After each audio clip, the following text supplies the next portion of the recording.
پاکستان ایران کشیدگی پر افغانستان اور ترکی نے دونوں ممالک سے تحمل کا مظاہرہ کرنے پر زور دیا۔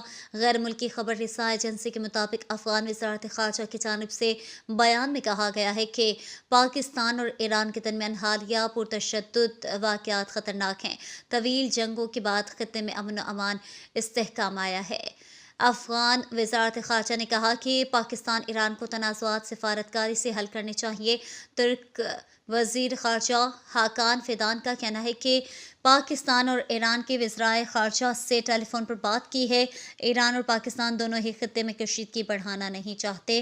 انہوں نے کہا کہ ترکی کی تجویز ہے کہ فریقین میں مزید کشیدگی نہ بڑھائیں، جلد از جلد امن بحال کریں۔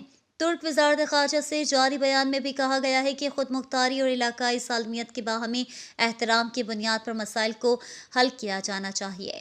اس سے قبل پاک ایران کشیدگی پر روس نے پاکستان اور ایران سے تحمل سے کام لینے پر زور دیتے ہوئے کہا تھا کہ صورتحال میں مزید کشیدگی خطے کے امن، استحکام اور سلامتی میں دلچسپی نہ رکھنے والوں کے ہاتھوں میں کھلونا بنے گی۔